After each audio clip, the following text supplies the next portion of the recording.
Good morning. My name is Bob Chandler with the Education Committee, and I want to thank you all for being here for our presentation today, which was brought to you by the RVAR's Education Committee.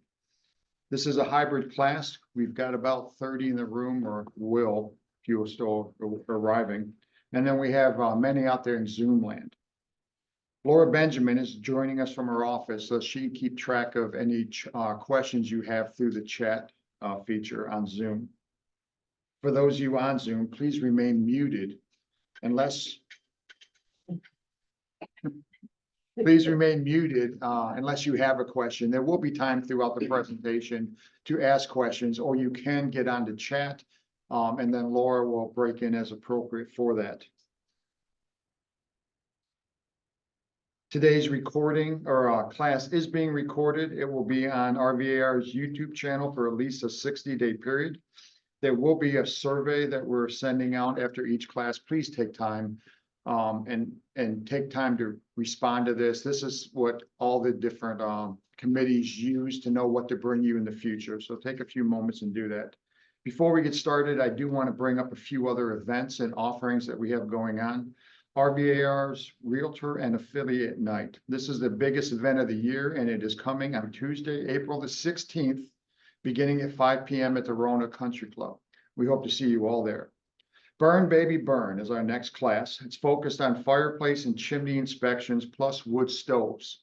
This class will be offered on Wednesday, April the 24th at 11 a.m. at the RVAR office. Toxins in the Home will also be offered on Wednesday, May the 15th at 11 a.m.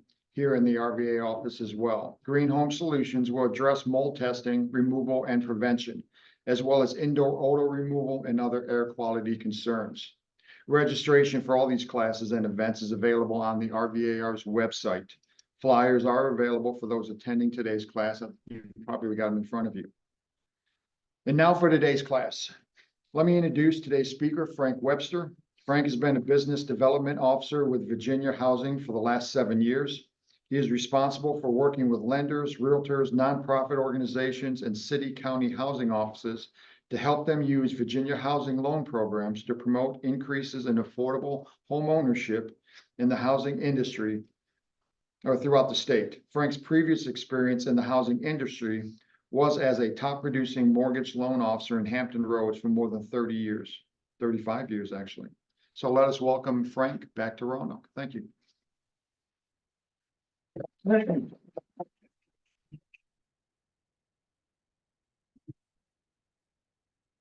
It's kind of like a minefield getting up here, I think.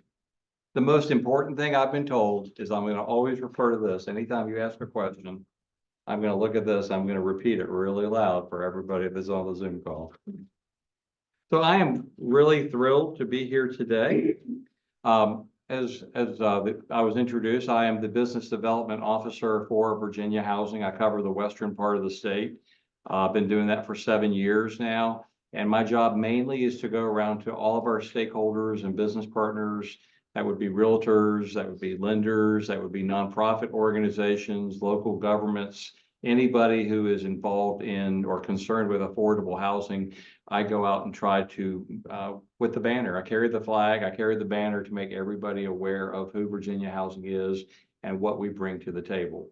And then I do a training. I introduce everyone who is interested to the different programs and products that we offer. And then I just become your best friend. I consider myself the Virginia Housing Sherpa, where I go out and just whatever your need is, whether it's to do outreach or just to have a technical question or a logistical question or whatever, you can call me and I'll always be one call away, to help you with that. So I am thrilled here to be here today. This is just a continuation of my overall mission is to reach the entire southwest part of the state, but I love Roanoke the best, so this is just a privilege to be here.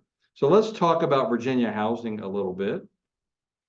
You know a little bit about me, but let's talk about Virginia Housing.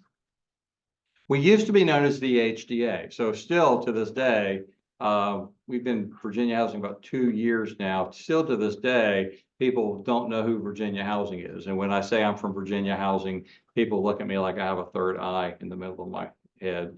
And then I say, oh, we used to be VHDA, and then everybody relaxes and they go, oh yeah, I know VHDA. I've been working with you guys for a decade or quarter century or whatever. But we have been around since 1972. We are 54 years old. I think we look pretty good for our age. We were created by an act of the General Assembly back in that day. The thinking of the General Assembly was that when it comes to affordable housing and providing good housing to Virginians across the state, that the private sector needed assistance. That if you left it to just the private sector to do housing, that there would be a lot of people that would be left out and they wouldn't be able to take advantage of the benefits of home ownership. So they created us as a quasi-government nonprofit organization to work in partnership with the private sector. So I'll expound upon what each of those terms mean a little bit. We are, I said we're quasi-government. That means we don't get any state taxpayer money, nor do we get any federal taxpayer money. And we're a nonprofit organization, so we don't have a big salary that goes to a CEO, and we don't have to worry about stakeholders or shareholders or whatever. All we have to do is, cover our expenses, and then whatever is left over, whatever residual income that we have, then we put that into the housing market. And a lot of the programs and products that we're going to be talking about today, we're funding that with the residual revenues that we have that are left over after expenses. And we are in partnership with the private sector. So we are a lender, but we don't work directly with the realtors. We don't work directly with the home buyers. We really recruit the lenders to come into the fold, act as our partners, and then everything that you would want to do when it comes to Virginia housing, you would contact your local lending business partner, and then they would be representing Virginia housing. So it's really unique the way that we work. So that's a little bit of history on Virginia housing. So the primary thing that we do is we, for your purposes, is we provide mortgages and then we service them. Again, we don't come out and recruit you to call me to do your pre-quals. I don't do loan applications. We don't have any contact directly with the home buyer. We are going to recruit the lenders in the area to be our representatives. And we have some really fine lenders that do that. Up until for the first 53 years of our 54 years, we really only did first-time home buyers. And so one of the things that we'll talk about today is starting last December, we're about 4 months into this.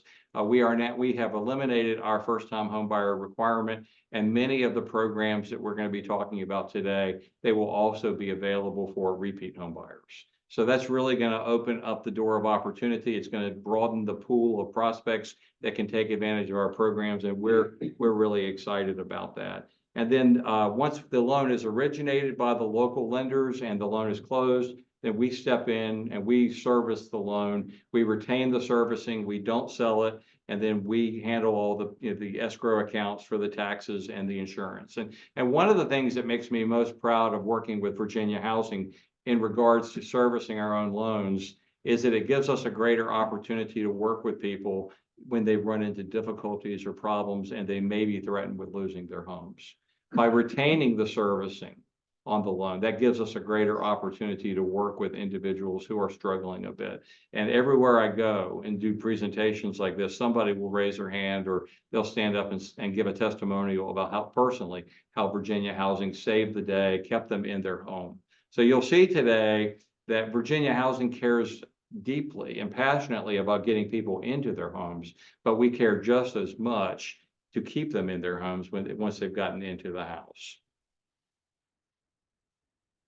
So not everyone that is a lender can participate in Virginia housing loans. So we have a network of approximately 77 different lenders that are trained to work with you, trained to work with your borrowers, and to represent us. And that list of 77 lenders is made up of all kinds of mortgage lenders. There are banks, there are credit unions, and there are independent mortgage bankers. And when you look at that list of 77, if I had the list to show you, you would look up there and say, oh, gosh, I work with them already. Oh, I already know that person. It makes me really happy to know that I can work with somebody that I know to take advantage of all of these programs. So the other side of the coin of that is that not every lender out there can do a Virginia housing loan.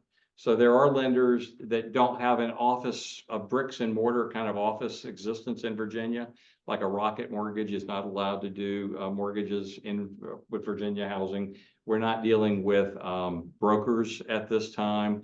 And if a lender doesn't have their own underwriters on staff, then they would not be able to sign up with us and be a partner of ours. But still, there's 77 different lenders. And if you told me who you like to use as an individual loan officer, it's almost a certainty that it would be somebody that is signed up with to do Virginia housing loans. So we're really proud about that. So beyond that list of approved lenders, it's also important for you to know that there's two different ways that mortgage lenders work with Virginia housing. We have two different categories that we call lenders. One is called a non-delegated lender, and the other is called a delegated lender. So non-delegated lenders, what they do is that they represent Virginia housing from start to finish. They originate the loan. They process it, they underwrite it, but before they close it, after they've approved it, they have to submit the file to Virginia Housing for us to do a review. And we usually take about 48 hours to do that review. It's, still, you can do a non-delegated transaction in about the same length of time it takes to do any real estate transaction.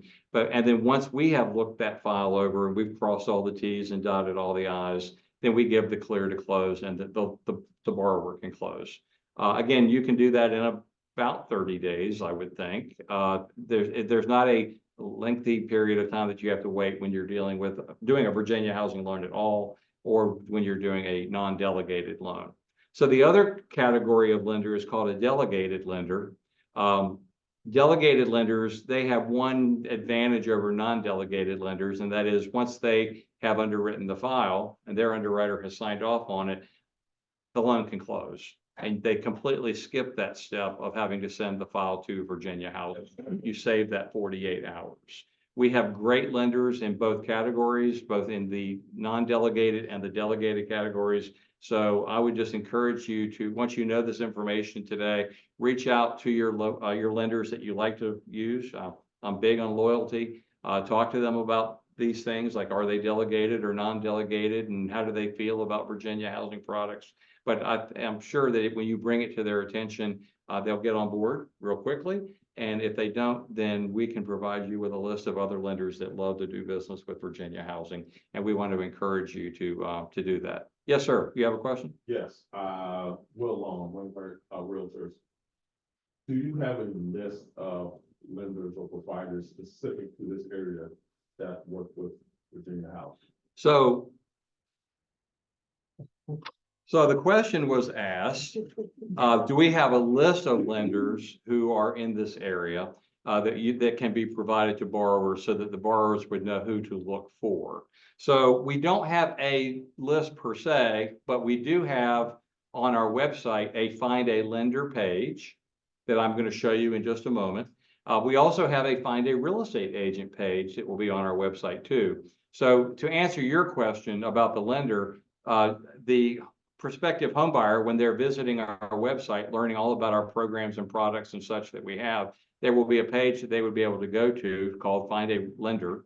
They could type in their area or their zip code or whatever, and it would give a list of all the lenders in the area that are approved to do business with Virginia Housing.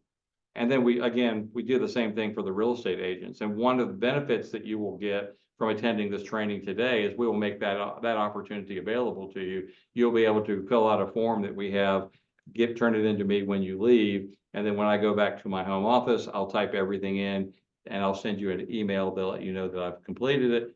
And the email will have a link in it so you can go look and go see how good you look on our website. And I am sure that each one of you will look great on our website. Does that answer your question, sir? Yes, sir. Thank you. All right. So, all right. So you know about the approved list of lenders. Not every lender is approved, and you know that there are non-delegated lenders, and we have delegated lenders. So I also want to encourage you to visit our website, because that's a lot of the things we talk about today will be housed on our website. It's a really great resource for you to go and explore, to familiarize yourself with all of these this information that we have there. So you would go to virginiahousing.com to reach the realtor page. You see the red arrow up on the screen right now. It says business partners. You would hover over business partners, and then all the different kinds of business partners will come up in a list, like lenders, realtors, nonprofits. You would click on realtors, okay? And then that would take you there. That's the real estate agent page once you follow those directions. And that is chock full of really great resources that you can refer to supplement whatever you get out of today's training. So I'm going to teach you some really important things, but there you can go and supplement that on the real estate agent page on our website. So we do have for you that find a lender page and find a realtor page. So I'm going to have you fill out that form. When you turn that in, you'll be on there, and you should be able to get leads and referrals from people that are visiting our website. We also have the Find a Lender page. All 77 of those companies are listed there. But I also want to take a moment to just introduce a couple of lenders that are in your market already, to let them come up and just introduce themselves to you, and maybe give a 30-second testimonial about how Virginia Housing programs and products have benefited their customers in the past. So Jamie and Janie, would you like to come up and give a short testimonial? I did this in Lynchburg the other day, and it really was beneficial to hear not just what I have to say, because of course I'm going to come and tell you how great Virginia Housing is, but to have your local mortgage professionals give you a testimonial about that. So Janie, why don't you come up about 30 seconds, 45 seconds, tell everybody about a recent experience that you've had with Virginia Housing and how it benefited your home buyer. Should I step over Yeah, this? it is a minefield. You have to be careful. Hi, I'm Janie with Atlantic Bay Mortgage, and I've done numerous Virginia housing loans. Atlantic Bay is the designated underwriter, so we're set up to process these loans seamlessly. And we do have knowledgeable experts that work specifically on these programs. With their grant money, their spark funds, they've got areas of opportunity, 100% financing, and now they've got programs for repeat home buyers. So they've got some great outlets, and I encourage you to learn and see what he has to offer, because it can be very beneficial for your clients. Thank you. Be careful. Jamie?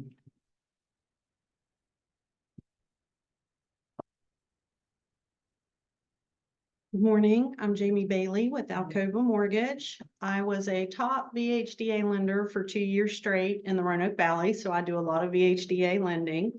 I do have a scenario recently where VHDA was able to help me. The loan was already a VHDA loan.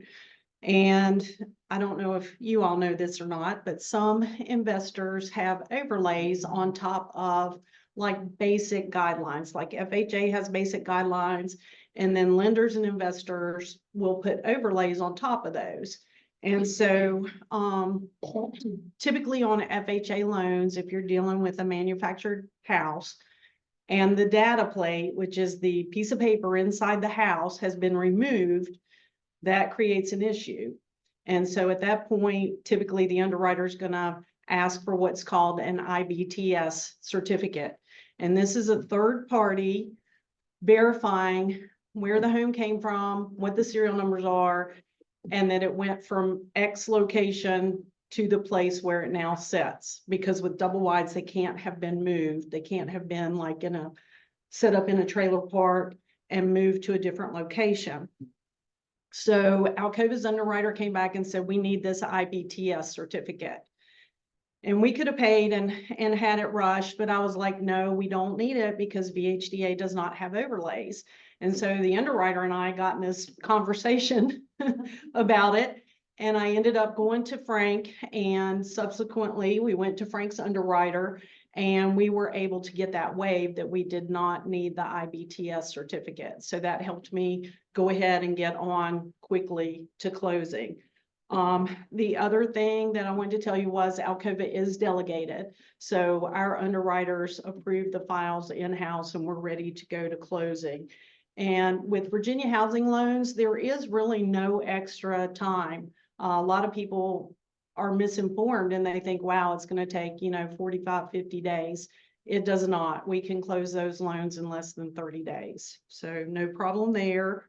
And Frank is an excellent rep. I will say he probably is the best rep that I have. If you have questions, if you need anything, like, he's on it. His response time is really incredible. So kudos to Frank and Virginia Housings, because they really do a great job and they have great programs for the home buyers. Thank you, guys. It's great for me to hear the local representatives of Virginia Housing give a testimonial like that. So, and I think that should be very meaningful to you guys, and not just hear somebody from Richmond, but the boots on the ground, the people on the front lines, you're hearing that from them directly. So those are just two great people that you can get Virginia housing loans with among the 77 other companies that participate in this. All right, so when you are working in the idea of working with Virginia Housing, first of all, you are going to be working with local lenders that you already know. You don't have to change your allegiances, your loyalties, or find somebody new to work with. But another great thing about working with Virginia Housing is you still get to use all the same loan programs that you typically would use. So when your lender comes to Virginia Housing to tap into our programs and our products, they're still going to be doing the loans that, like FHA or conventional or VA or USDA. So you're still going to be using the programs that you're familiar with. So if you're a little worried about doing a Virginia housing loan because you think, oh my gosh, it's new, it's different, and I'm just going to be totally unfamiliar with this, let me put your mind at ease. If you can write a contract that's involving an FHA loan or a USDA loan or a conventional loan, you're 99% of the way there. Because 99% of what you need to know about working with Virginia Housing is going to be just like when you're working with a non-Virginia housing loan. And as Jamie said, we really adhere to the guidelines of those loan programs. So you don't have to worry about what we call overlays, where we're doing something different than the agencies. 99% of the time, our guidelines are going to mirror the guidelines of FHA and USDA and VA and conventional.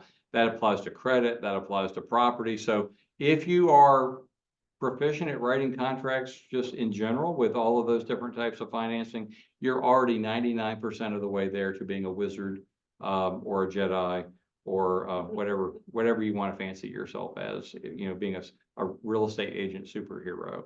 So you're going to get to use all of those programs. So here's a couple of advantages of working with Virginia Housing on those programs, because really, truthfully, you can get these programs from 77 or more lenders in the area, and they're tapping into probably hundreds of different secondary market investors that are competing for their business. So we have to stand out. We have to set ourselves apart to make people want to work with us. And I think that there's an ample number of reasons why you would want to work with us. One is, a lot of times the interest rate that the borrower would get on a loan is going to be lower by working through Virginia Housing than if your lender was not working through Virginia Housing. All lenders do this. So what I'm going to tell you, this is not picking on any lender, but it's common knowledge. Every lender charges what we call loan level pricing adjustments to borrowers on their loans. And that's a very techie mortgage term. You'll probably never use it again as a realtor after today. But I want you to know that there are characteristics of your borrower and characteristics of your property that will cause your lender to charge your borrower a higher interest rate. So an example of a characteristic of the borrower would be credit score. If a borrower has a lower credit score, they're going to pay a higher rate. And what causes that to happen is a loan level pricing adjustment. They're adding something to the rate because the borrower has a lower credit score. Also, yes, Jamie, There's no add-on for manufactured. I was getting ready to say that. There you So go. also there are characteristics of the properties that would cause there to be a higher rate, like a manufactured home. A double wide, a single wide, lenders are going to charge higher rates for those in most cases, or a condominium. All of those things are considered to be higher risk for borrowers or higher risk for properties, so lenders charge higher rates, except Virginia Housing doesn't. So if your borrower that you're working with, that you refer to a lender, if they are a lower credit score and or they're going to get a manufactured home and or they're going to buy a condominium, and all of these things would typically make your borrower's rate be higher. If you get that same loan type through Virginia Housing, we're not going to charge any loan level pricing adjustments. So somebody with a 620 credit score, or somebody buying a double wide, or somebody buying a condominium, or all of the above, we're going to treat that person as if they had an 800 credit score, buying a single family detached residence in the most established neighborhood in Roanoke. We treat everybody on the same level playing. We treat everybody as though they were the king of Roanoke. So that's one advantage of working with Virginia Housing. In addition to that, along with giving the borrower their choice of loans, whether it be FHA or conventional or VA or USDA, we also pair up with that loan program what we call specialty products. And specialty products are solutions to the problems that your home buyers have that may be delaying them from buying a home or maybe preventing them totally from being able to buy a home. The biggest one of those typically is going to be they don't have enough money for closing. First-time home buyers a lot of times have great jobs, they have good income, they have good credit, they just can't come up with enough money for closing. So 97% of the people that get a Virginia Housing loan get down payment and or closing cost assistance. The last year that I have a number for, we helped 10,000 families. 97% of them got down payment and or closing cost assistance. So that's 9,700 families out of 10,000 that when they worked with Virginia Housing, we helped solve their biggest obstacle and overcame their biggest problem into becoming a homeowner by providing them the assistance for their upfront money. We also have ways where we can lower the borrower's mortgage payment. We have a program called Spark, which I'll tell you a little bit more about shortly. But Spark, when you get Spark and you can pair it up with the down payment for closing cost assistance, it will lower the borrower's interest rate by a full 1%. That's a permanent reduction. It's a free reduction, and it can be paired up with the down payment and closing cost assistance. So when we're doing that, we're helping the borrower get into the home because maybe they didn't have enough money to get into the home in the first place. But we're also going to help make that home be affordable and keep them in the home longer because we're going to help them have a lower mortgage payment than they would ordinarily have. And you can see on the slide, this is the big news. This is a game changer for us. Up until December 15th, we only worked with first-time home buyers. So, the down payment assistance and such, we only would work with first-time home buyers. If you were a repeat home buyer, you were kind of out of luck. Starting December 15th last year, we've opened up a lot of our programs to repeat home buyers.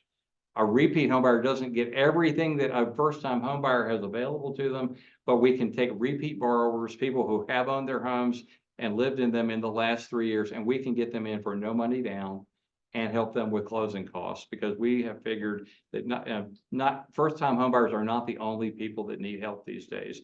Everybody needs a hand. And so we're, in accordance with our mission, we're trying to help as many Virginians as possible, whether they're a first-time home buyer or they're a repeat home buyer.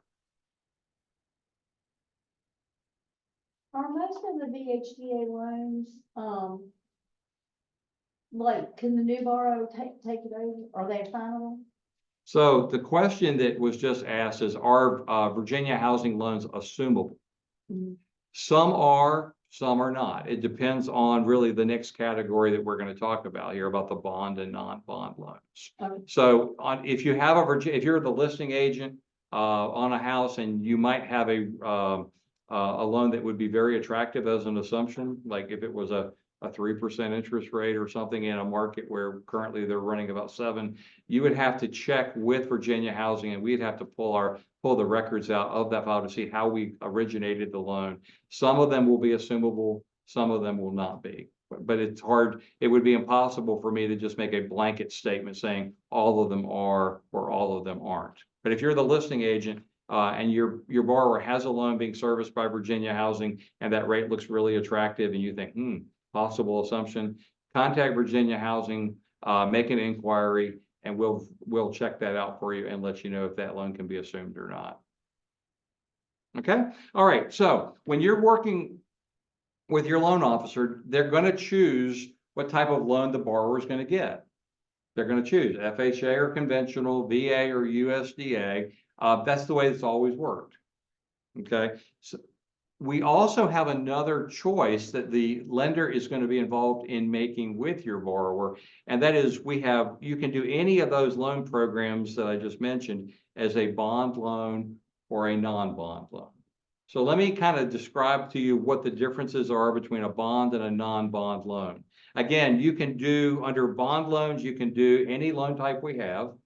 Under non-bond loans, you can do every loan type that we have, but there's going to be nuances there between the two that your lender will need to know about in making the right choices for how your borrower is going to finance their home. You won't need to know all of this. I'll let you relax a little bit.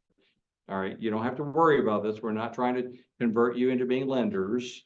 All right, we just want you to be able to be aware of this generally so that you can be fluent in having conversations with your lenders, and you know enough about this so that if you have a elevator conversation with a potential client and they make a comment like, oh, I'd like to buy a home, but I know you have to put 20% down. You'll know enough from today's training to say, oh no, I just found out today, you don't have to put 20% down to get a home. You can get into a house and put no money down and close this year instead of having to wait several years to save all that money. So there's two different categories for each loan type. One is called a bond loan. Bond loans are generally what Virginia Housing has done all along. So bond loans are going to be funded with the proceeds of tax-exempt bonds. There's going to be more regulations. There's going to be more guidelines and requirements on these loans. These are going to be for the first-time home buyers. To get a bond loan, you have to be a first-time home buyer. The bond loans are going to have a slightly lower interest rate than the non-bond loan. So the bond loan would always have a 0.25% lower interest rate than doing a non-bond loan. So there's a difference, but it's not a really huge one. We just started offering the non-bond loans, and these are going to be funded by putting the loans into Ginnie Mae securities or selling the loans to Fannie Mae and Freddie Mac. These are going to have less requirements, and we're going to be able to use these to help more of the non-traditional Virginia Housing borrowers who have never been able to work with Virginia Housing in the past. So with the non-bond loans, this is going to be where your repeat borrowers are going to be able to access our loans. Or you're going to be able to put people in for higher priced homes, more expensive homes that have never been eligible with Virginia Housing before. Now they will be when you're using our non-bond programs, or perhaps they have such high income that they wouldn't have fit into the Virginia Housing matrix before, but now with the non-bond loans, they will. So it will be important for your lender, and your lenders do know this already. I've trained them well. It's important for them to know the nuances between the two so that up front, not only are they going to say, hey, we're going to put this borrower into an FHA loan, they're also going to be able to say, I'm going to put them into an FHA bond loan, or I'm going to put them into an FHA non-bond loan. And all of that will be transparent to you, but that's what's going on behind the scenes when your lender is representing us and working with your home buyers. So let's talk about the bond loans here for a moment. I told you with bond loans, these are going to be first-time home buyers. You cannot get a Virginia Housing bond loan and get that slightly lower interest rate if you're not a first-time home buyer. So let's take a moment and define what is a first-time home buyer. There's a lot of different definitions of what a first-time home buyer is. So for us, our definition of a first-time home buyer is that somebody who has not had an ownership interest in their primary residence within the last 3 years. So that's unique. And because it's unique, there's a couple of things I want to point out to you. We're only looking to see if that person has owned their primary residence in the last 3 years. If they've owned their primary residence, if they've lived in the house that they've owned in the last 3 years, they're not going to be first-time home buyers and they cannot get a bond loan. But they could have owned other types of real estate. They could have owned rental property. And as long as they hadn't lived in the property in the last 3 years, they would be a first-time home buyer. That's pretty cool. And also, we only have a look-back period of 3 years. So somebody can be a first-time home buyer multiple times in their lives. They can replicate themselves into being a first-time home buyer multiple times. All they have to do is not live in a house that they own for 3 years, and they would be a first-time home buyer all over again. So you can you can recreate yourself into being a first-time home buyer. You don't literally have to truly be a first-time home buyer to be considered one. Like, I'm 65 years old. I've owned 5 or 6 houses in my life. I haven't owned a house in the last 3 years. So even though I've owned 6 or 7 houses before, I would be considered a first-time home buyer now if I was to go buy another home and go through Virginia housing. So here's some other exceptions to that first-time home buyer rule for bond loans at Virginia housing. One is if your home buyer has owned a manufactured home in the last 3 years that had not been fixed to a permanent foundation, they would automatically be considered a first-time home buyer. We've already talked about the one about the home buyer who's owned rental property, but they haven't lived in it for the last 3 years. There's an exception there. The non-bond loans, which we'll dissect and go into more detail on in a moment, you don't have to be a first-time home buyer there. Okay. And then there's this new category that you've probably never heard of before called areas of economic opportunity or federally targeted areas. If your subject property falls within one of these targeted areas, even if your borrower has owned their primary residence in the last 3 years, even if they own it now and they want to move into a new house and either convert their current residence into a rental or sell it, if the subject property falls within one of these targeted areas, we're going to treat them as a first-time home buyer. They'd be able to get a bond loan and they get all the perks and benefits that go along with a bond loan. So let me show you a map of targeted areas. This is a statewide map. So all the blue areas are targeted areas. So you can see there's a lot of them. If your subject property falls within a blue area there, it's a targeted area and you can waive that first-time home buyer requirement, and your person who might actually even own their own primary residence at that moment, they would be able to buy a new home, borrow and be treated as a bond loan as a first-time home buyer, and they'd be able to either retain their current home and turn it into rental property, or they'd be able to sell it. All of that would be available options, to your borrower. You can find this map on our website. When you pull this map up on our website, you can actually zoom in and get down to a street level to see what's really available. I'll show you how that works there. This is a map of your local area. And again, the blue areas are your targeted areas. You can zoom in even closer. You can zoom in down to a street level to see what areas are available for this. And I just want to point out to you that in this area, in Roanoke and around Roanoke, you have a lot of blue areas. This will apply to quite a few transactions. So looking at Roanoke City, see right? See if I pull my little red arrow over here. So there's Roanoke right there. So there's a lot of blue there in Roanoke.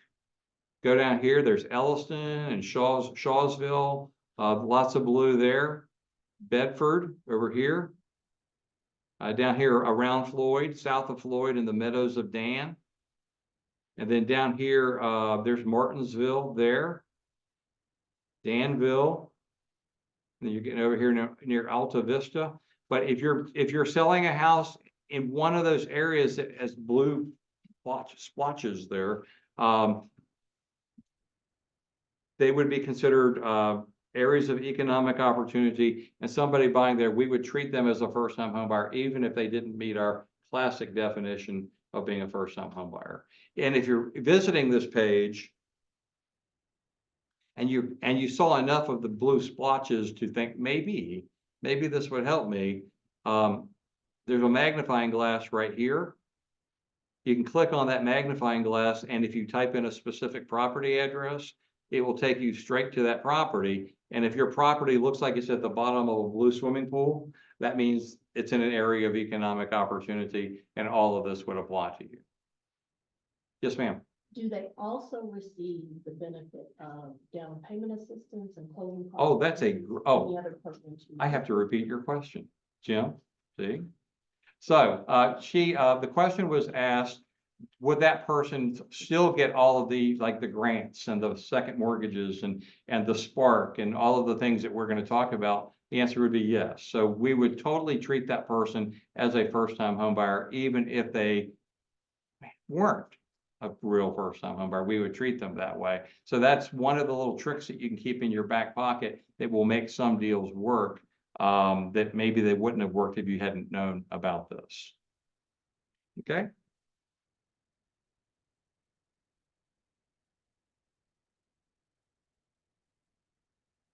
All right, so now I'm going to introduce you to some of the specialty programs. These programs are the benefits, the helps, the solutions that can be paired up with your first mortgages that we talked about. And each of these specialty products that I'm going to tell you about will solve a problem. It will help a borrower cover their down payment. It'll help the borrower cover their closing costs. It will help the borrower lower their interest rate. All of these things are going to be available that you can pair up with the right loan programs. And again, your loan officer is going to be the one that's taking care of all of this. So the first one that we'll talk about is a DPA grant. DPA stands for Down Payment Assistance. Grant is a secret high-level code word that we use at Virginia Housing, which means free money. It means, and when we say free, it's free. There's no red tape. There's no lien. There's no interest. There's no monthly payments, and this grant money never has to be paid back to Virginia Housing under any circumstance. So it's really totally free. So with the down payment assistance grant, this is only going to be available to first-time home buyers. It's only going to be available on bond loans. And basically what we're going to do is we're going to give the borrower enough money as a grant or as a gift where it's going to lower their required down payment to 1%. So ordinarily, put my little red arrow down here. I have a question. Yes, ma'am. I noticed Carl is taking a picture of the screen. Are you able to share that with them by email if they want it, like your? You mean like give everybody a copy of the deck? Right. Yes. So the question was asked, will those who are attending virtually today on Zoom, will you be able to get a copy of this deck? We will be providing a copy of this deck to everybody who attended the training. Not just in Zoom, no. Not just, I mean, if you're here in person or if you're attending by Zoom, everybody will be able to get a copy of this training deck. Because it's a very valuable resource, and you should save it to your desktop on your laptop for sure, because it'd be a good place to refer back to if you're thinking, I kind of remember that, but I don't totally remember it. So you save it to your desktop and you'll be able to check it, and it'll be a great resource for you.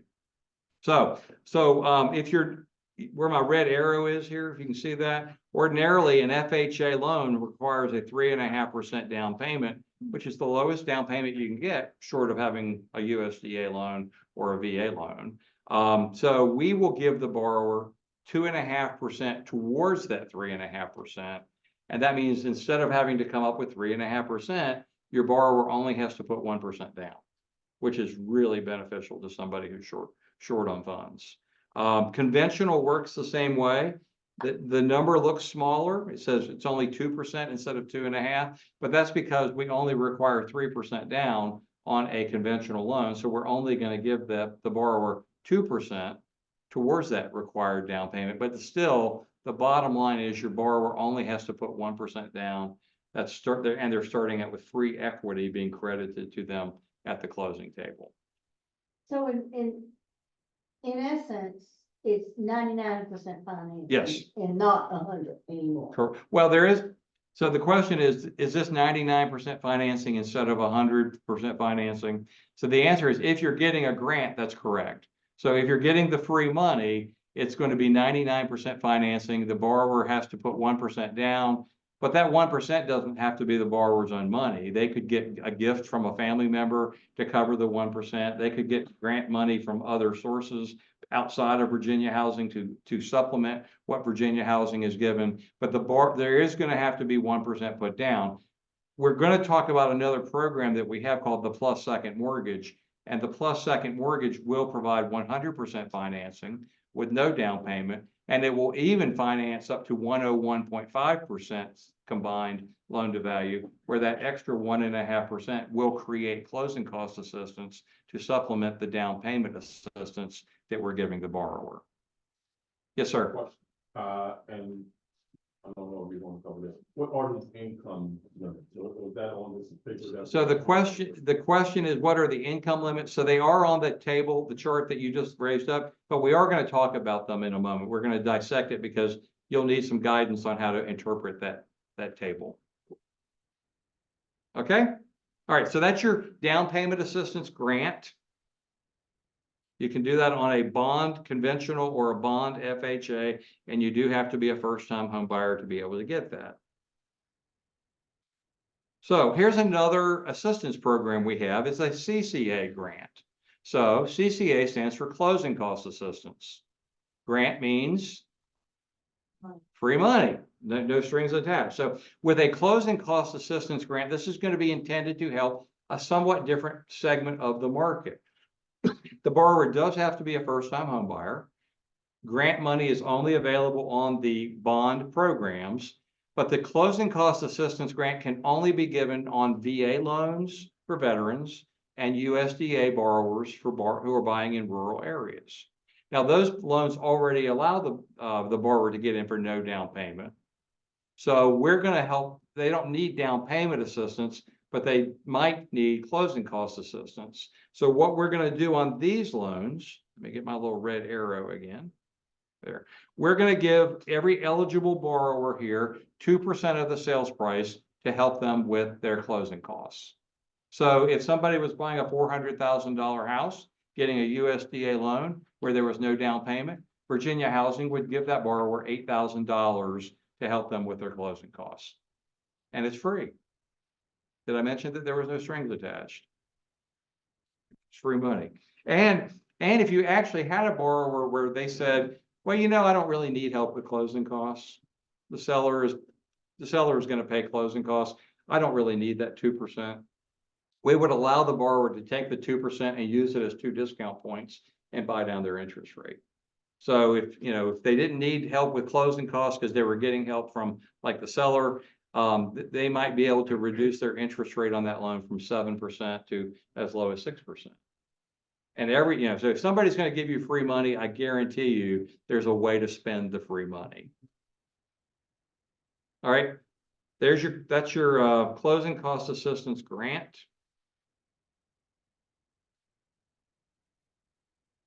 Now, this is the most popular program that we have. It's called the Plus Second Mortgage. It's the most popular program that we have for 2 reasons. One is it helps more people than any other program that we have. This is going to help first-time home buyers and repeat home buyers. This is going to help bond loan borrowers and non-bond loan borrowers. This is helping everybody. And then the other reason that it helps people is that it gives each individual receiving this more help than the grant would give them. You raised the question, do you still have to put 1% down on the grant? Yes, you do. On the grant, you have to put 1% down. And then even when you put the 1% down, you still have to consider the closing costs. Maybe the closing costs will be another 3% on top of the 1%. So we've helped, but there's still a considerable amount of expense that has to be covered at closing by your home buyer. So when you're getting the Plus Second loan, we are going to do 100% financing. There will be no down payment, and there will be situations where you can finance in 101.5% of the sales price of the property, and that extra 1.5% will make a major contribution or put a major dent in the amount of closing costs that the borrower is going to need at closing. So the way that this works, get my little red arrow here. So if you have a FHA loan here, usually you have to put 3.5% down to get an FHA loan. We will hold a second mortgage for that entire 3.5%. That means to borrow, your combined financing is 100%. You're not going to have any down payment at all. That's just like, years ago, there used to be a FHA/VHDA product that took it to 100%. This is the same thing, right? So the question was, is this the same thing as what we've done in the past by maybe a different name? This program has been around for decades. Yeah. Yeah, so this is not different. This is the same as we've always done. Okay. With this With the program. twist, Pardon? with the twist. With a twist. So with FHA, you're going to do a regular FHA loan. You're going to get a second mortgage to cover the 3.5% down payment. Conventional will work the same, but the numbers look a little different. Let's see, I'll move up here to conventional. Normally, we do a 97% conventional first, so we're only going to hold a second mortgage for 3%. Bottom line is you're still going to be 100% financing. Your borrower still doesn't have to put any money down. Now, here's where we're going to make it even better. And that is if the borrower has at least a 680 credit score, and our loan officers in the room will tell you that's not a really super high credit score anymore. That's pretty reasonable for what we're getting ready to present to you. If your borrower has a 680 credit score, we will increase the amount of the second mortgage by 1.5%, which will raise your combined loan to value to 101.5% of the sales price. So let's say, follow the red arrow that I'll here. FHA, we said you had a 3.5% second. Now with the 680 credit score, we're going to raise that to 5%.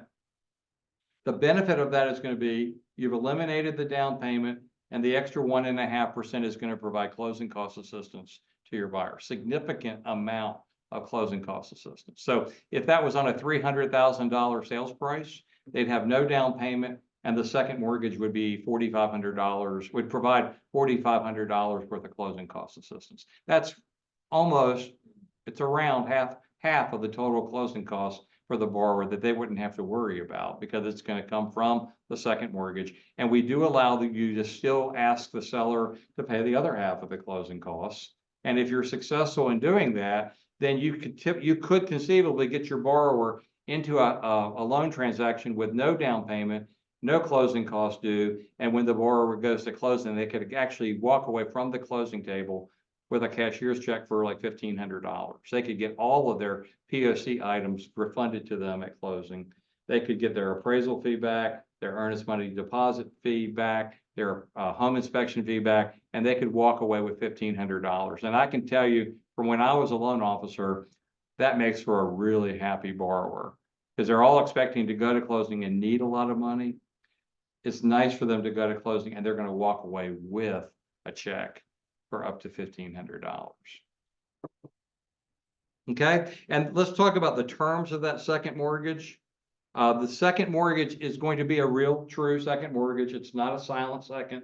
It's not a forgiven second. It's a true second mortgage that the borrower is going to have to make payments on.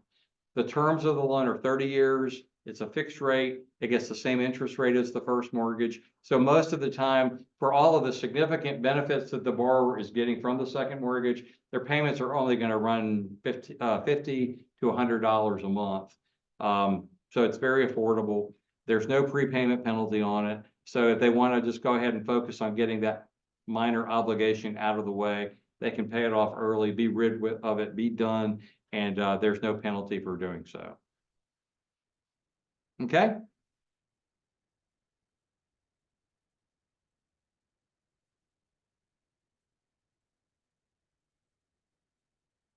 Okay, so this is going to be the last specialty program that I'm going to introduce you to today. And then we'll go into like the sales price limits and the income limits and such that you've already asked about. So this is SPARK. SPARK stands for Sponsoring Partnerships and Revitalizing Communities. This program, when used in conjunction with the down payment assistance or the closing cost assistance, it will lower your borrower's interest rate by 1%. And I mentioned to you that's a free buy down. Nobody's paying for it. It's permanent. It lasts for the entire life of the loan. So the way that Spark works is that we're setting aside allocations of money for different nonprofit organizations in your area and local governments. And so they have this money under their perusal. There's 2 or 3 organizations in Roanoke that are participating in this.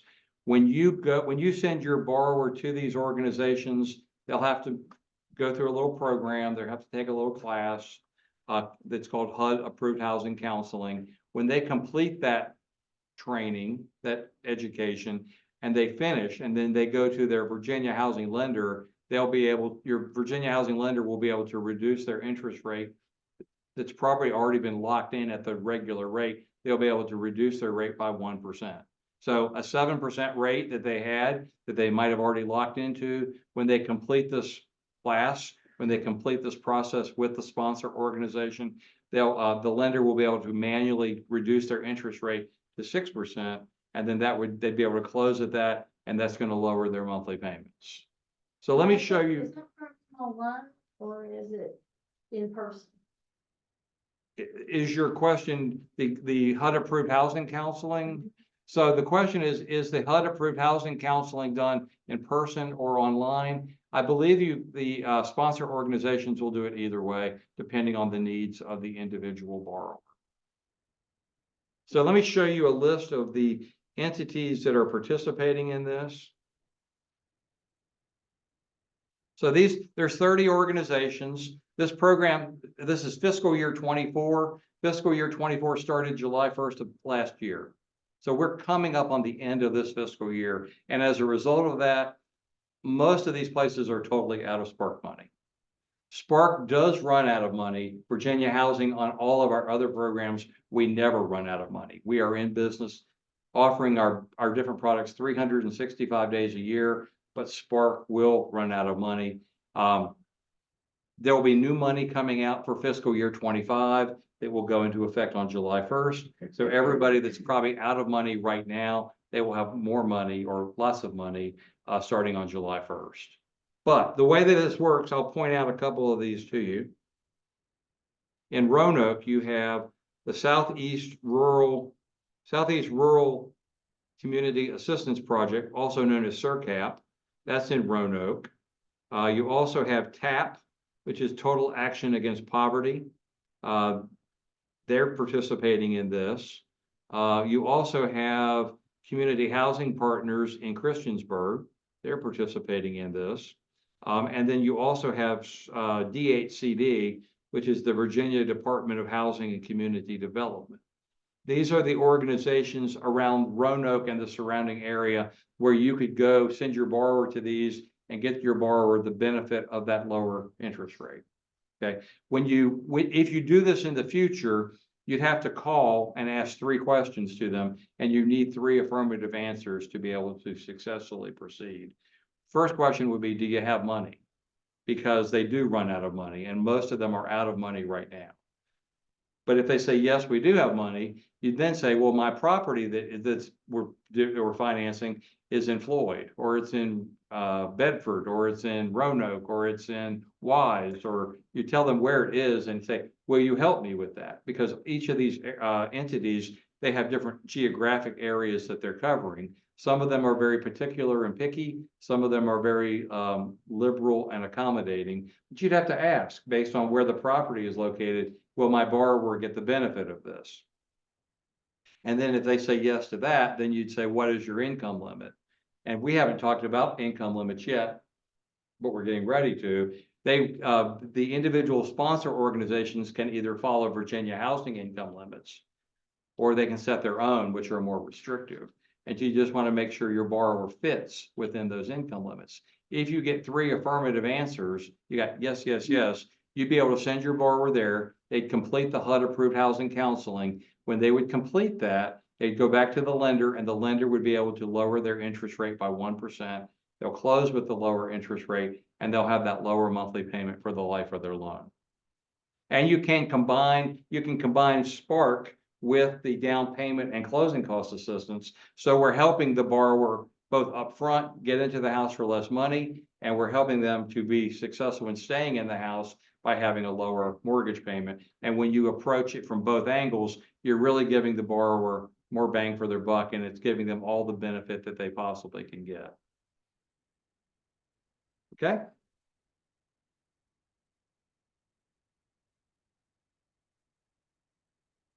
All right, so we recently, in December, we raised all of our income and sales price limits.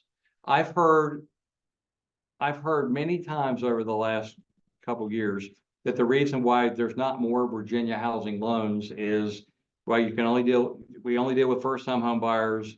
You have ridiculously low sales price limits, and you can't even find a starter home for what your sales price limit is. So we have cured that, we hope. We have eliminated the first-time home buyer requirement on non-bond loans, and we have we've raised the sales price limits for bond loans, and we've eliminated the sales price limits for non-bond loans, and we've raised everybody's income limits. So by making all of those changes, we think the number of people that will be eligible to receive these benefits from Virginia housing is really going to be increased exponentially, and it's going to help a lot more people get into their homes successfully. So this is the chart that you have in your hands. Oh, I warned everybody else about that cord. I almost pulled everything down. So this is the chart there that's up on the table. So we're going to dissect this chart and break it down into bite-sized chunks here in a minute. But I do want to point out to you where you're located on this table. So it's broken down into metropolitan statistical areas. You see like Washington, Arlington, Alexandria at the top, that's Northern Virginia. You see Richmond, Charlottesville, you see Hampton Roads, which is Norfolk, Virginia Beach, Newport News. You see Culpeper, Rappahannock, and Warren. You don't see Roanoke listed anywhere, do you? Roanoke is grouped together in the bottom row there that says all other areas of Virginia. So if you're selling a house or if you're involved in a transaction anywhere around Roanoke, Blacksburg, Christiansburg, Lynchburg, Bedford, I mean, anywhere around here, I mean, you'd have to go all the way to Charlottesville before this would be different. You're going to use that bottom row there that says all other areas of Virginia. And then you're going to see a lot of different income limits. You're going to see like 80,000, 100,000, 92,000, 115,000. Those are all income limits, and the income limits are going to be different depending on if it's a bond loan or non-bond loan. The income limits are going to be different depending on if it's a family of the family size is 1 or 2 or 3 or more. And the income limits will be different depending on if you're getting a grant or not getting a grant. Don't worry about all this other than to know that your lender knows this stuff. And all you got to do is send your prospect to your lender, and your lender is going to come back and say, we've checked that, we've gone down the list, we've worked it out, and all you have to worry about is you're getting your borrower's getting an FHA loan, and they qualify for the amount that you want to write a contract for. This is just the behind the scenes. This is what's going on behind the curtains with this. And then you'll also see that you have a maximum sales price over in the far right column that says $450,000. So $450,000 is the maximum sales price. It went up from $330,000. That's a $120,000 increase in 1 year. So we think that that should take care of a lot of the problems where people couldn't find a home that would fit into our sales price limit. But we're going to dissect this here and move on to the next slide. All right, for the sales price limits, remember, you're all other areas of Virginia, and it says your limit is $450,000. That means your sales price cannot be more than $450,000, right? So that is only going to apply to bond loans. Non-bond loans, guess what the sales price limit is? There's not one. Yeah, exactly. So the question was unlimited. Is it unlimited? That's right. So on a bond loan, your borrower can only go up to a sales price of $450,000. But if you're working with somebody that wants to buy a $500,000 house or a $600,000 house or a $700,000 house, you'll be able to do that as a non-bond loan. It will be eligible. And even for repeat home buyers, and even if they want to get the second mortgage I told you about, all of that can be melded together to create a perfect loan transaction that in previous years we never would have been able to do. And we're going to be able to help people that have never been able to get our help before in the past. So just remember that bond loans, maximum sales price $450, non-bond loans, there's no limit at all on the sales price.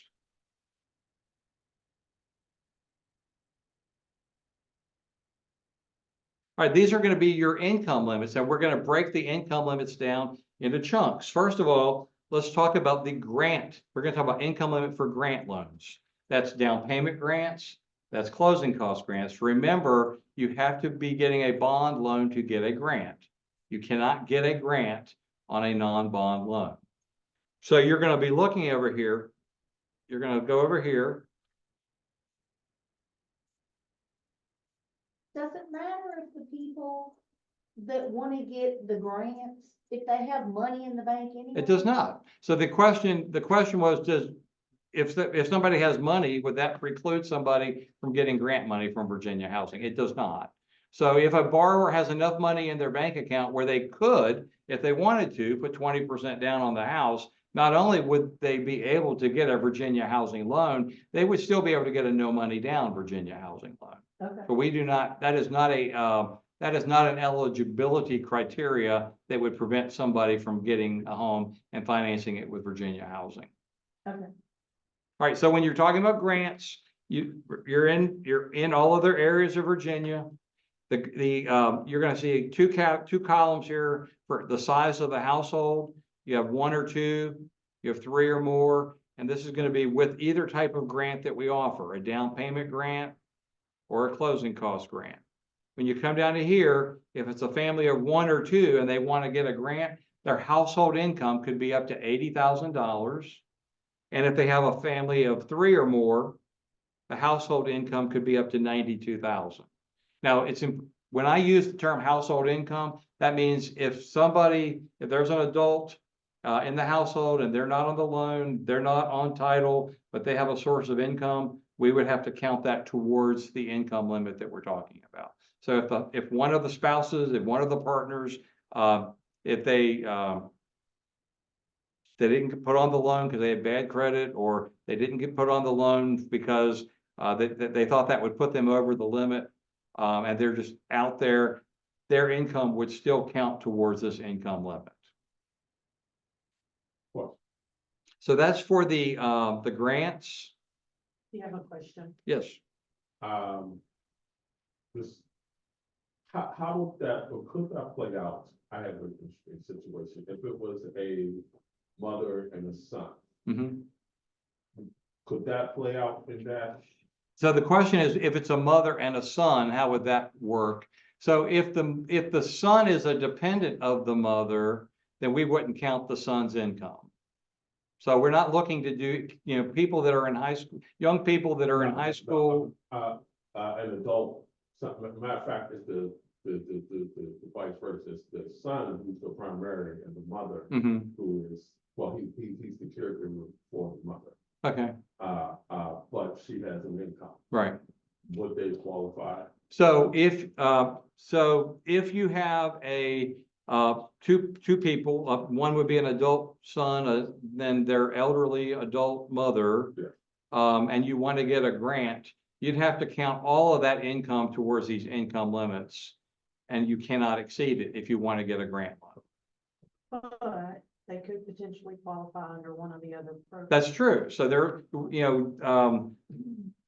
Jamie said that they might qualify for something else that we offer, which we haven't gotten to yet. So they might not be able to get a grant, but they might be able to move over to being a non-bond loan and have a much higher income limit. And with non-bond loans, you don't have to count the income of all household members. You only have to count the income of borrowers. So what might not work as a grant loan, as a bond loan, might work as a non-bond loan with a plus second mortgage. So there's a lot of different ways you can meld this together to make it work. So there's a lot of different ways that you could meld this together to make this work. We've got a question from Laura Baron. Okay? Hey Frank, I've got a question from Zoom land. Yay! If a student goes to college but comes home on weekends and has an income, does the student's income get included as family income?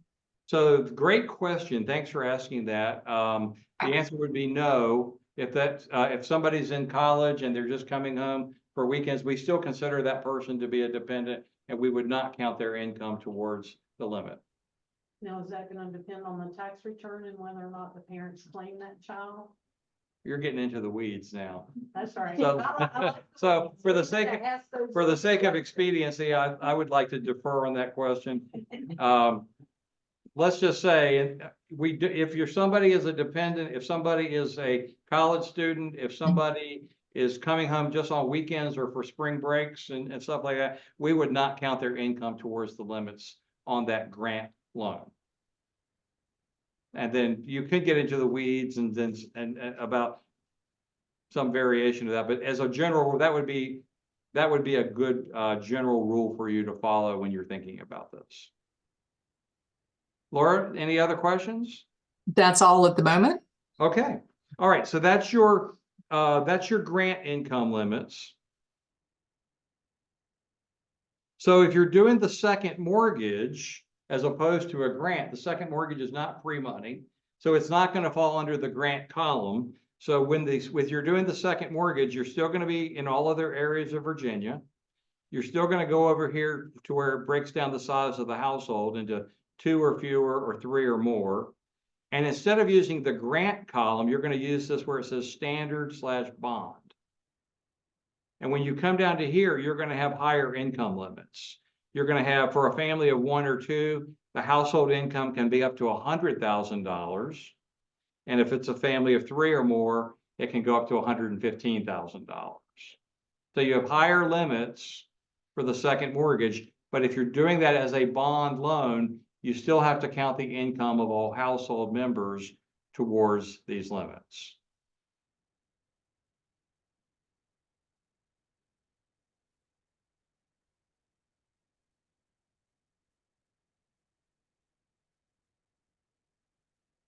And this is our new income limits that we've never had before. So these would be your new expanded income limits. These are going to be for non-bond loans. And there's a couple of things I'll point out to you about this. One is you only have like 2 limits for the entire state. So if Northern Virginia is 228, and the rest of the state is 152,000. Another thing is you don't care about the size of the household. It doesn't matter if the household size is 1, 2, 3, 4, it just doesn't matter. And then the other thing is we're not using the income of all household members. We're only using the income of borrowers. So in this situation, if you had 2 borrowers and their combined income was $200,000, which should set off red flags, and you say that's too much. On a non-bond loan, if you broke that down and one spouse or one partner made 150,000 and the other made 50,000, you could take the one with $50,000 off the loan and exclude their income from consideration. And so even though they were making $200,000 between them, if only one of them was on the loan and the remaining person fit within that limit and they could qualify for the loan totally on their own, they would be able to proceed with the transaction. And still put 2 on the deed. And yes, you'd be able to put both individuals on the deed. Yes, absolutely. Okay. So you can see why it's important for your loan officer to be knowledgeable about all of these nuances, because you look at them, if somebody's a first-time home buyer or not, if somebody makes too much income or not, it's all going to play into what type of loan situation the borrower is going to be put into. And if you make the right call at the front end of the transaction, it's going to make for a lot less stress and a lot less drama at the back end of the transaction.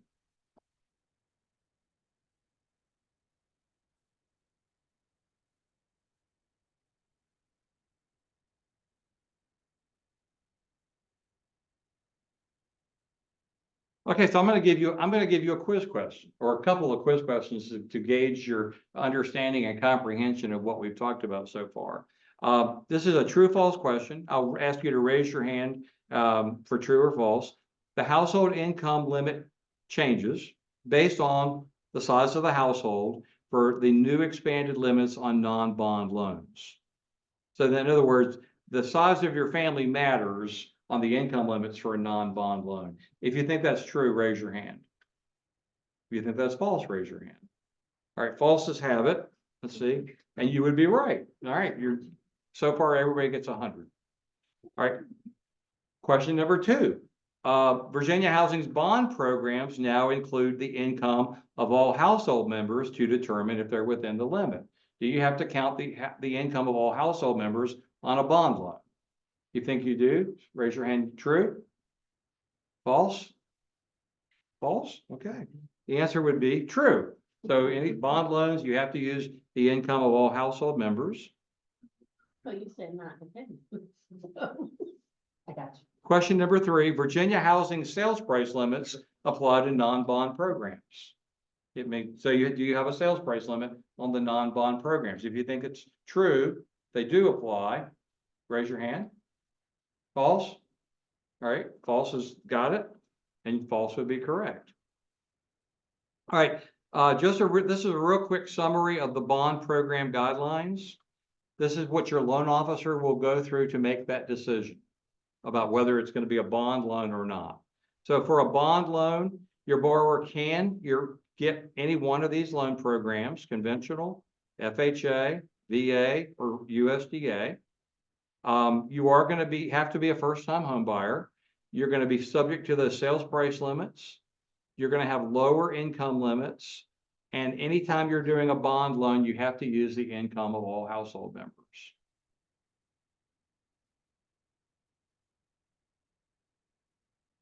Again, when you're doing a bond loan, your loan officer is thinking, got to be a first-time home buyer. The borrower can take advantage of all the grants and all the second mortgage and all the Spark and everything when you're doing a bond loan. They have a selection of the full menu of specialty products on a bond loan. They don't on a non-bond loan.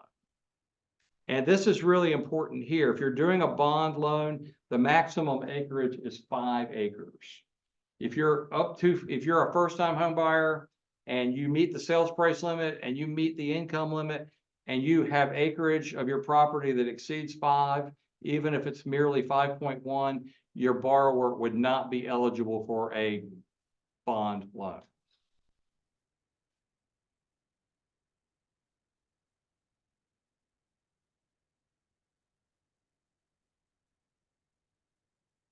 All right, true or false? First-time home buyer is still a requirement on bond programs. If you think it's true, raise your hand. False, raise your hand. It's true. You got to be a first-time home buyer to get a bond loan. Sales price limits apply to bond loans. True or false? If you think it's true, raise your hand. If you think it's false, raise your hand. It's true. Sales price limits are on bond loans. First-time home buyer is still a requirement for bond programs. If you think that's true, raise your hand. False? It's true. Sales price limits apply to bond loans. True? False? It's true. All right, for the non-bond loans, when your lender is doing a non-bond loan, they can do any of these loan programs: conventional, FHA, VA, rural housing. The borrower does not have to be a first-time home buyer. They would be able to get the second mortgage even as a non-first-time home buyer, but the borrower cannot get a grant of any type or Spark on a non-bond program. So essentially, if they can pay their closing costs, they can finance 100% of that property. They could finance 101.5% of the property and finance half of the closing costs into the second mortgage balance. Oop. So when you're using those non-bond loans, there's going to be a lot of people that might not meet the bond loan requirements, but you would be able to put them into a non-bond. The question was asked about the son, the adult son and his elderly mother, and that together they might be over the bond loan income limits. Put them into a non-bond loan and they'd have higher income limits. They wouldn't have to count the income of non-borrowers in the household. There would be no sales price limit. And remember, I told you there was a 5 acreage limit on bond loans. There's no acreage limit on non-bond loans. So a lot of the times when you run into a snag on a bond loan, that causes you trouble, you can move them over to a non-bond loan and it would work perfectly well, as long as your loan officer knows all those nuances that we've been talking about.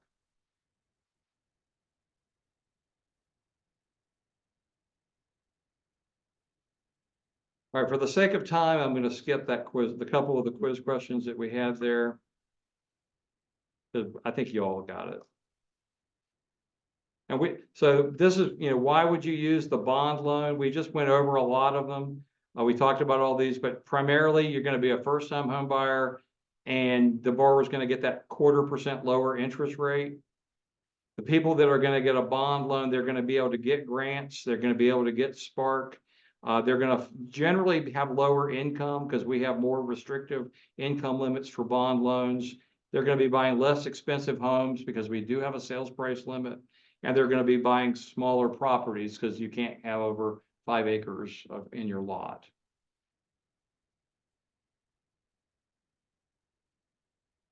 Now, could you go over the type of things that need to be repaired, like on a VHGA loan? Or am I looking for the same things that I look at FHA? I used to. That's a great question. So the question is, what when you're doing a loan on the condition of the property, on the appraisal, what things have to be repaired? What are Virginia Housing's requirements that are different than? Because you're looking at that when you're showing houses. Right. So we follow whatever loan that you're doing, we're going to straight up follow the agency guidelines on that appraisal and the property condition. So if you're doing a Virginia Housing FHA loan, it's going to be more restrictive because we have to meet all of FHA's requirements. If you're doing a Virginia Housing conventional loan, it's going to be more relaxed because we're following Fannie Mae or Freddie Mac's standards there, and they are less strict than FHA is. So Virginia Housing unto itself does not affect the conditions, the property conditions, or what would have to be repaired. It's going to mirror what the agency first mortgage is to make that decision. So you don't have to know anything about Virginia Housing, just know, is it FHA or is it conventional? And that's going to be the thing that matters. All right, so with the non-bond loan, remember, you're going to be dealing with people that are repeat home buyers. They can get the second mortgage. They're going to be able to have higher income and still qualify for this. They can buy more expensive properties. They can buy larger lots. All of those things apply to the non-bond loans.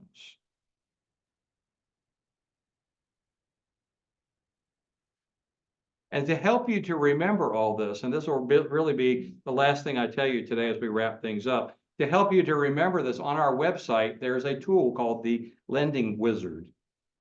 Somebody yesterday that when I gave this presentation thought I said Lending Lizard. So if you want to remember this as Lending Lizard, that actually is more memorable than Lending Wizard. But you can find the Lending Wizard on our website, which is another reason to explore our website. You can go down, you go to the homebuyer page and click on this line here, this link that says check out our eligibility tool. When you do that, it's going to ask you for 6 questions. It's going to ask you, who are you? And from the drop-down box, you would say you're the realtor. Where's the property located? You'd say Roanoke or Bedford. Has the borrower owned a property in the last 3 years? Yes or no? What sales price are you trying to sell the borrower? What's their income? And what's the size of their household? And then down here, you click the box here that says check eligibility. When you do that,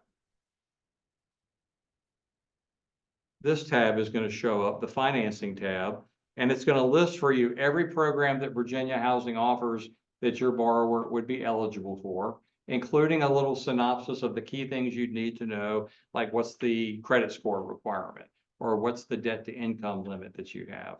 So if you could use that, if you were talking to somebody and your loan officer wasn't available and you couldn't get a hold of me, you could use this in talking with your borrower and come across as a real expert until you got to the other side of it where you could get to your favorite lender.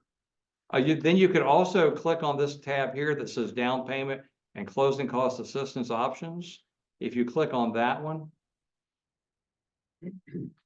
it's going to list for you all of the different specialty programs that we talked about today that your borrower would be eligible for, like the second mortgage, the down payment grant, the closing cost grant, and it's going to give you the key things that you need to know about that so that you'll know which programs that you can pair up these specialty products with. And then you can click on this box here that says not eligible. And when you click on not eligible,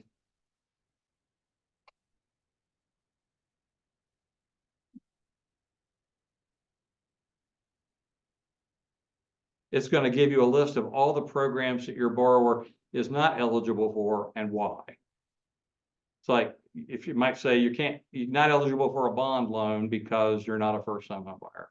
So you'd really come across both for what is eligible and for what's not eligible. When you use this tool, it's really going to help you be proficient and come across as an expert when you're talking to your clients about Virginia housing.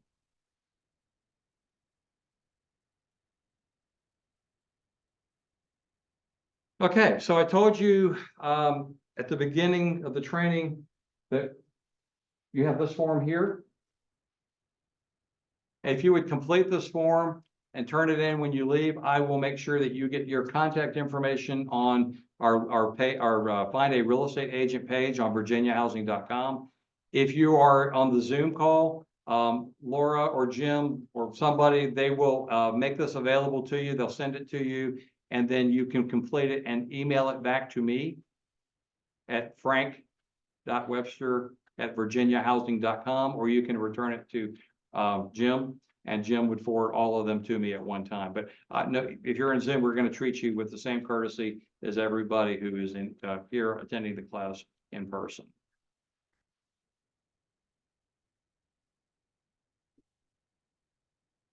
So that kind of concludes everything. Are there any questions either from the live audience here or anybody on the Zoom call that has any questions that you'd like to cover before we adjourn? I do have a couple. Okay. Some short questions. So if their primary home, if the home that they're currently in, if they use a Virginia housing loan on that home, can they get a second? That's a great question. So the question is, if somebody owns a home already and is financed with Virginia housing and they want to retain that property and buy another home and they're going to end up with two properties, could they have two Virginia housing loans?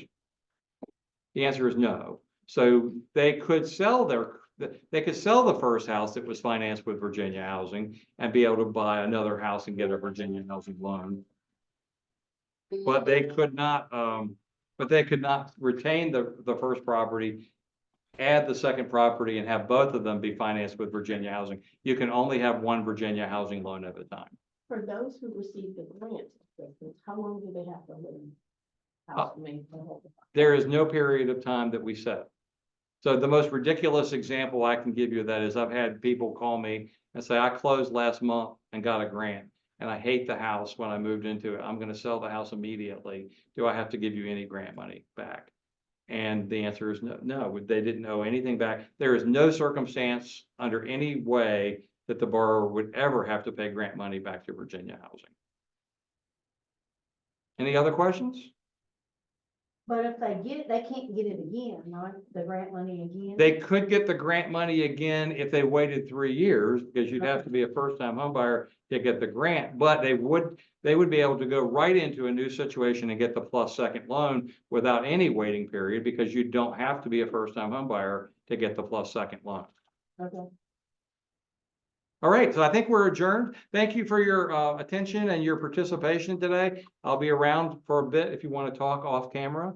And I can talk to you about any questions that you might have, but if you like what you heard today, please take my business card when you leave, give it to your broker. And if your broker will call and invite me, I will come to your office and I'll do this training for all the agents in your office at one time. I will feed them lunch or breakfast and give them this information too. I would love to do that. That's the greatest compliment you can pay me, is to have me come to your office and spread the word to more agents. So thank you again and have a really great day. Thank you. Thank you very much. So those of you out there in Zoom land, you've got a critique form, or you're going to be getting a survey, if you will. Please take it and get it back to us right away. Don't forget to check the RVAR site for all the upcoming training and events we have. And for the rest of you, thank you very much. Done?